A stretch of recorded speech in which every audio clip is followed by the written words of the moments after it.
Sebenarnya tidak ada lafaz di dalam apa? Salat. Untuk niat ni tidak lafaz. Gak ada. Bila kita buat macam ni, kita keliru. Hari itu kita ada arahan sebenarnya. Yang mengajar tu tak faham. Dia tak faham niat tu apa. Patutnya bila belajar bab niat makin senang nak niat. Ni belajar bab niat makin susah nak niat. Assalamualaikum warahmatullahi wabarakatuh. Berjumpa lagi dengan saya Mer TV. Oke, apa kabar hari ini? Mudah-mudahan kabar daripada Anda semuanya, semoga kabarnya baik-baik saja. Oke teman-teman ya, jom di video kali ini kita mengaji bareng, mengaji kepada 3 ustadz di Malaysia, bukan 2 ustadz di Malaysia. Ada Dr. Maza dan juga ada Dr. Rozaimi. Ini membahas tentang apa sih hukum niat sholat sebelum takbiratul ihram. Di video Ustadz Muhaizet teman-teman ya mengatakan bahwa hukum usolli itu sunnah teman-teman, boleh kalau bisa kita lafalkan kalimat usolli, bahwa kita itu niat sholat itu harus dilafalkan, tidak harus dalam hati, meskipun sumber daripada niat itu di dalam hati, kita harus selalu melafalkan. Tapi menurut sudut pandang daripada Dr. Rozaimi dan Dr. Maza, gak harus dilafalkan teman-teman ya. Oke, lebih jelasnya jom kita mengaji. Sebelum kita mengaji bareng, seperti biasa saya Mer TV ingin mengajak Anda semuanya, khususnya umat muslim atau yang sedang nonton video ini, untuk selalu dan terus selalu istiqomah membiasakan diri bersolawat terlebih dahulu kepada baginda Nabi besar Muhammad sallallahu alaihi wasallam. Allahumma shalli Muhammad wa ala ali Muhammad. Mudah-mudahan beliau kelak senantiasa memberikan pertolongannya kepada kita semua, senantiasa memberikan syafaatnya juga kepada kita di yaumil qiyamah nantinya. Oke, seperti apa videonya? Jom kita simak bersama-sama. Let's go.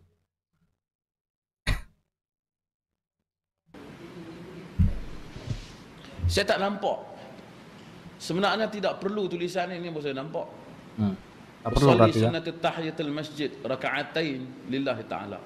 Sebenarnya tidak ada lafaz di dalam apa? Salat. Untuk niat ni tidak lafaz. Gak ada. Bila kita buat macam ni, kita keliru. Hari itu kita ada arahan sebenarnya. Sebenarnya tak perlu benda ni. Ada orang kata bukan apa, kita lafaz ni nak bagi lebih sempurna, walaupun Nabi tak buat, tapi nak bagi lebih elok. Maksudnya hak Nabi buat hari itu tak apa elok, kita bagi lebih elok. Yang tu yang maksudnya. Tak ada lebih. Kita nak bagi lebih kemah. Atau hak Nabi buat hari itu tak kemah, kita perkemah. Jadi yang tu kita, saya bukan kata masjid ni maksudkan. Saya cerita secara umum. Saya cerita secara umum. Jadi hak tu kita elokkan. Takut jadi begitu. Tidak ada lafaz. Hatta Al-Imam Nawawi dalam Majmu', walaupun dia sebut tentang qaul tentang mazhab Syafi'i, tapi dia kata telah berlaku kesalahan faham tentang maksud Al-Imam Syafi'i. Kata Al-Imam Syafi'i rahimahullahu ta'ala tentang lafaz. Kata dia, innaha laysa kas-shaum la yadkhuluha illa bil lafaz. Sesungguhnya semayang itu tidak seperti dengan puasa, tidak dimasuki semayang itu melainkan dengan lafaz. Maka menyangka sebahagian daripada Syafi'iyah bahawasanya yang dikatakan lafaz itu usolli, sebenarnya bukan lafaz itu usolli. Lafaz yang dimaksudkan itu ialah takbiratul ihram. Takbiratul ihram. Siapa kata? An-Nawawi sebut. Berlaku salah faham maksud. Walaupun Al-Nawawi dia sebut dalam lepas pada tu apa tempat dia tentang lafaz ni, namun dia sendiri betul bukan itu maksud Syafi'i rahimahullahu taala. Maka berpada dengan hak dibuat oleh Nabi itu lebih baik. Kita nak tuan-tuan, saya selalu buat darab, hak saya kata darab tak cerdik kan. Hak ni ada orang kata boleh, ada orang kata tak boleh. Okay. Kalau ikut sebiji hak Nabi, tentu dah boleh. Berapa kita piterai hak boleh dengan tak boleh? Okay. Tanya Nabi semayang macam mana? Nabi kata, idza qumta ila shalah fakabbir. Bila kamu bangun untuk menunaikan salat, maka takbir. Kita kata Nabi tak apa kemah. Nak kata yang tu kata. Nabi ni tak berapa lah. Cara semayang tu tak mantap. Nak kata yang tu kata. Mengaji pun betul. Sembahyang itu ialah perkataan dan perbuatan yang bermula dengan apa? Niat. Mula dengan takbir. Oh, takbir. Disudahi dengan Salam. Tapi bila kita start, kita mula dengan apa? Kita salah. Kita mula salah. Kita habaq masa awal betul. Masa belajar betul. Masa mula, masa buat tak betul. Puasa itu ialah menahan diri daripada makan dan minum dan perkara yang membatalkannya. Bermula daripada terbit fajar. Bila nak puasa, mula pada waktu imsak 15 minit sebelum terbit fajar. Cerita awal betul. Bila pergi buat salah. Panduan tu betul. Macam kita bawa kereta kan. Hijau jalan, merah apa? Berhenti, kuning sedia untuk berhenti. Dia kan lagi duk kuning ku jalan lah. Jadi kita laksana tak betul, teori betul. Oleh kerana tu kita betul benda ni. InsyaAllah benda-benda ni boleh disettlekan lah. InsyaAllah pejabat agama akan, tak apa, kalau ada harga pun kita turun, kita bayar balik. Benda ni kira bukan apa, esok orang keliru. Maka sebab keliru tu dia duk takbir banyak kali tu. Allah 3-4 kali. Pasal apa? Dia atok usolli fardun maghrib. Dia atok. Yang tu bukan niat tu. Apa dia tu? Dah dia duk pejam mata, duk bagi lalu lah otak tu, bukan niat tu. Apa dah? Dia mengatur perkataan di dalam minda.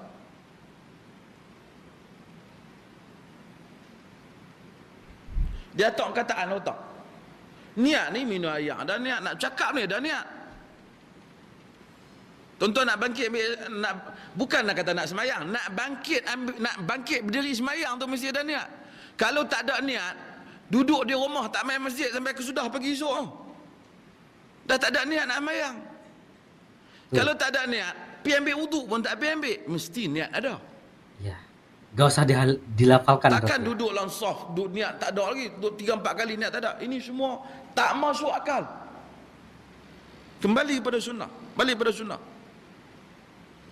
Ad-dinun yusr, agama itu mudah. Tuan-tuan nak rokok, ada niat tak nak rokok? Gak ada. Rokok tanpa niat sah ataupun tidak? Tetap berasap ya. Tak sah. I'tidal tanpa niat sah atau tidak? Tak sah. Sujud tanpa niat, tak niat sujud, tiba tersujud. Dia tak boleh kira ibadat. Pasal ibadat mesti dengan niat. Adakah masa kita nak sujud kita sengaja aku nak sujud sekali, sengaja aku nak bangkit sujud sekali? Tak ada. Kita tak kata. Maka ini ada kekeliruan dalam maksud. Semoga Allah Ta'ala memahami kita semua terhadap agama. Amin.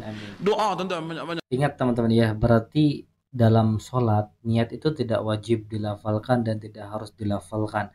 Karena sebelum kita sholat pasti dalam hati sudah ada niat teman-teman mau sholat. Karena kata Allah, kata Nabi Muhammad, kalau kita mau menunaikan ibadah sholat, berdiri dan baru takbiratul ihram. Gak ada perintah baca niat dulu baru takbiratul ihram. Banyak. Pahaman ni banyak sangat lah. Orang tu bagi, orang ni bagi, minta, ya Allah bagi tunjuk hak mana, hak sama dengan Rasulmu, bukan sama dengan orang kampung kita. Pasal hak kita nak pergi tu bukan nak pergi akhirat. Kalau tu imam kita mana? Itu imam kita. Dia imam. Ni tiba tanya saya tu imam tolong jawab. Tak. Semua kita cari Rasul. Ada mufti mana? Mufti. Ni pun nak tanya saya ni. Tak. Mufti pun tak selamat. Tu imam pun tak selamat. Yang selamat pengikut Rasul. Walaupun dia tu duk kerja perbaik basikal lah, atau belah itik belakang kampung lah. Haji pun tak pernah pergi, tapi semua amalan ikut Rasul, dia lebih selamat pada mufti dan tu imam. Ikut sunnah, dia selamat untuk kita. Agama ni bukan nak tegang rak, nak pergi kelai, bukan nak tunjuk siapa pandai tak. Siapa rasa dia kata aku tak kira Rasul tak Rasul, hak mana hak lama, hak tu kita jalan. Tak apa. Tak apa, tapi ada hari benda ni tak lama. Tapi bila masuk bab niat dekat orang Melayu, dia jadi pening. Betul tak? Dia jadi pening. Tapi yang heran, tuan-tuan, Dia kata, ya Ustaz, kita bab ibadat ni kita kena jaga sungguh Ustaz. Tapi yang heran, Melayu ni tang susah nak buat niat ibadat ni. Bukan semua ibadat pun. Salat dengan puasa je. Dengan zakat. Yang susah pada orang Melayu nak niat ni, bukan semua ibadat. Yang susah apa? Salat, puasa, zakat, haji. Yang lain, okey je. Apa saya kata ibadat lain yang okey? Tuan-tuan, kita keluar daripada masjid sembahyang Jumaat, kita keluar nampak satu orang minta sedekah.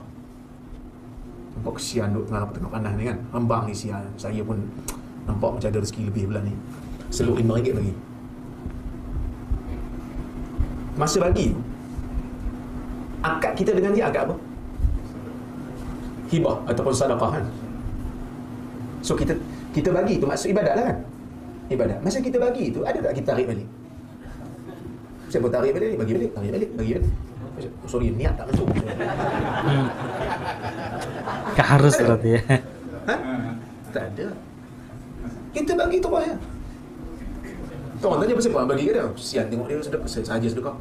Aku nampak hang tak niat tadi. Minta boleh kata. Tak ada. Orang yang nampak mana kata itu sedekah tu. Ya? Tabung masjid lalu tolak sampai kat kita kan. Kita pun masuk RM2. Masa nak masuk tu tak ada pula susah macam nak solat. Biasa je masuk tolak. Cuma ada orang sebelah tu orang tidur sebab lupa buat duit kan.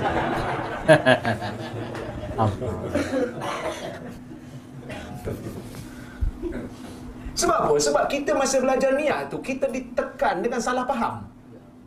Yang mengajar tu tak faham. Dia tak faham niat tu apa.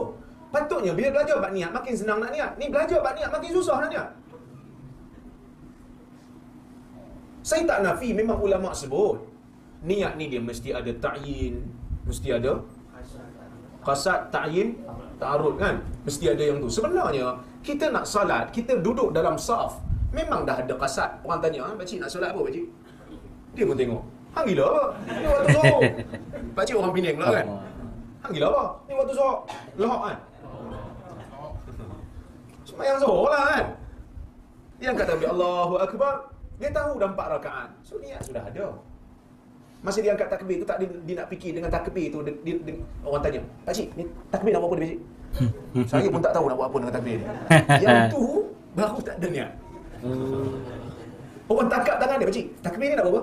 Allah. Lama orang tak tanya soalan ni. Saya pun tak tahu nak buat apa. Yang tu tak ada niat. Tapi kalau dia tahu dia nak buat apa, berapa rakaat dia akan salat, niat dia dah ada. Serupa macam kita nak minum air. Kita nak minum air, berapa teguk, semua dah ada niat.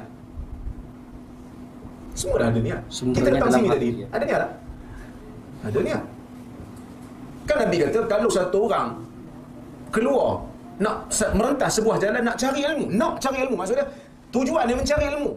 Maka sahalallahu lahu tariqan ilal jannah. Tuhan pemudahkan jalannya ke syurga. Jadi masa tuan-tuan keluar daripada rumah tadi, dikira tu. Langkah tu dikira memudahkan jalan ke syurga. Sebab niat dah ada. Nak pergi masjid, dah siap berwuduk nak pergi masjid. Setiap langkah tu menggugurkan pahala dan mengangkat darjat. Perlu niat semua tu. La yuridu illa salat. Dia pergi masjid, dia tak ada niat lain melainkan salat. Tapi ada tak orang Melayu? Keluar masuk balik. Apa ni? Apa hal ni Pak Haji? Niat tak masuk lah. Susah nak masuk niat ni. Tak ada. Kita salah faham bab niat. Banyak kita salah faham. Ulama sebut tu dia nak bagi penjelasan kat kita. Kita jadi tambah confused. Okay. Jelas tak? Boleh tuan? Lepas ni tak ada susah lah. Angkat takbir je. Kita dah tahu solat apa. Orang yang tak ada niat ni macam mana? Kata kalau macam tu Ustaz, mana semua ada niat? Ada orang yang tak ada niat? Ada. Macam mana orang tak ada niat? Tuan-tuan biasa tak baca dalam kitab fiqh? Kitab Hanafi antaranya. Imam Ghazali juga sebut rasanya dalam Ihya. Dia kata nak mendapat rukhsah. Imam Ghazali. Tapi saya ingat Zailai sebut. Zailai dalam kitab Tabyinul Haqa'iq, kitab Hanafi. Tapi Imam Ghazali tu saya tak ingat sama ada kitab Ihya ataupun kitab lain dia sebut. Nak mendapatkan rukhsah untuk jamak qasar salat bagi musafir, dia mesti memulakan safar dia dengan niat. Biasa dengar? Maka ada orang dah sampai Johor Bahru. Dia keluar daripada Kangar sampai Johor Bahru. Dia tak safar, dia tak qasar salat. Tanya pasal apa? Dia tak qasar. Tadi masa keluar pintu lupa nak niat.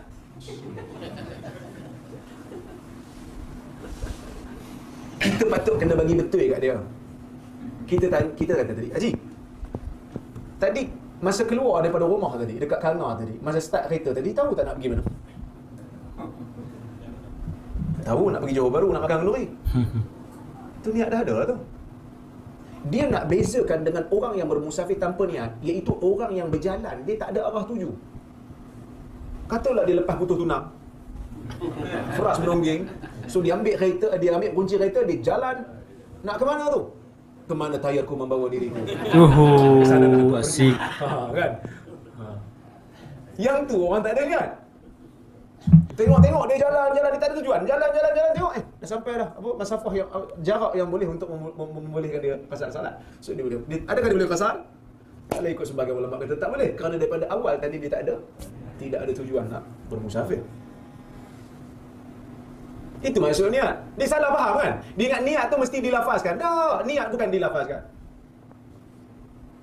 Saya faham ada sebahagian ulama mazhab Syafi'i mengatakan niat itu sunat untuk dilafazkan. Saya faham yang tu. Sebab apa tuan-tuan? Dalam mazhab Syafi'i ni ada seorang ulama nama dia Abu Abdullah Az-Zubairi. Tuan-tuan tengok dalam kitab Al-Majmu'. Abu Abdullah Az-Zubairi, dia tafsir kalam Imam Syafi'i. Dia kata, Imam Syafi'i kata, innaha laysat kasiyam la yadkhuluha illa bil lafzi. Salat itu bukan salat itu bukan macam puasa, yang mana salat itu tidak dimulakan melainkan dengan lafaz. Jadi dia ni, ulama besar mazhab Syafi'i ni, Abu Abdullah Az-Zubairi ni, dia kata lafaz itu adalah lafaz niat.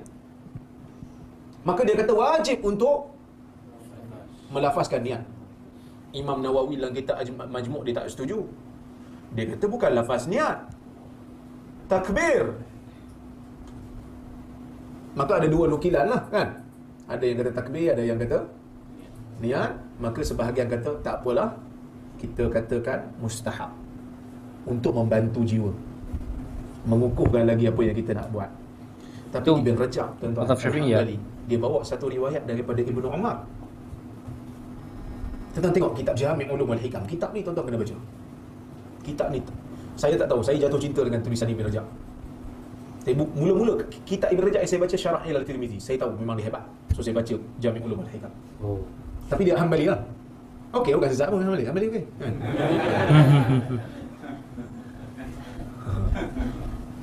Jelas teman ya, gak usah pakai niat tuh. Imam Ahmad pun nak murid Imam Syafi'i, tak ada masalah, tak ada masalah. Okay. Artinya gak usah pakai niat yang dilafalkan. Mau apapun itu, mau ibadah pun, mau minum, mau makan, sebenarnya gak usah. Dengan kalimat Bismillahirrahmanirrahim itu sudah sah semuanya teman dia. Rajab dia membawa satu riwayat daripada Ibnu Umar. Ada seorang hamba Allah ni, dia nak salat ke? Tapi dia nak buat satu ibadat, saya lupa. Ingat yang lupa, lama dah baca. Dia nak buat satu ibadat, dia lafaznya.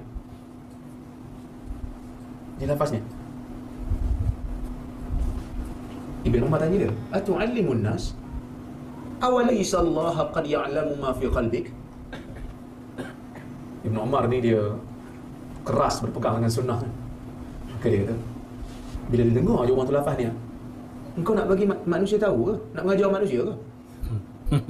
Kau nak bagi tahu manusia kau nak buat ibadat ke? Kalau macam tu riak lah.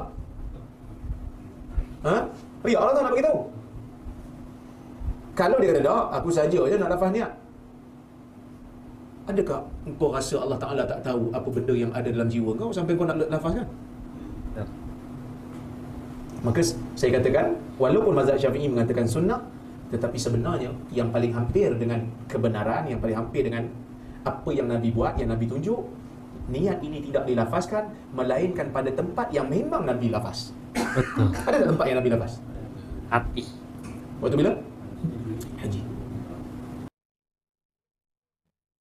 Oke teman-teman semuanya, itulah video reaction hari ini. Jelas ya, mau niat apapun itu, mau ibadah, mau minum, mau makan, mau mandi, mau jalan kaki, semua aktivitas itu gak usah dengan niat yang dilafalkan teman-teman ya. Cukup dalam hati, karena niat itu sumbernya dalam hati. Sebelum kita melakukan perkara itu, niat pun sudah ada. Itu sudah sah, jauh daripada sah daripada kita melafalkan seperti sholat usolli sunnah, usolli fardu, usolli nawaitu. Itu udah gak usah pakai itu lagi temennya. Oke, buat teman-teman yang suka dengan video ini, mudah-mudahan video ini bermanfaat, penuh dengan ilmu. Jangan lupa buat Anda semua yang suka dengan video ini, silahkan bantu dengan cara menekan tombol like, komen, dan share. Dan jangan lupa buat Anda yang punya pendapat terkait masalah hal ini, please silahkan komen di kolom komentar. Mungkin teman-teman tidak sependapat dengan saya pun gak apa-apa sih sebenarnya. Baik, kita akhiri dengan kalimat hasbunallah wa ni'mal wakil, niman maula wa liman nasir, wala haula wala quwwata illa billahil aliyil azim. Kita ketemu di next video berikutnya. Assalamualaikum warahmatullahi wabarakatuh.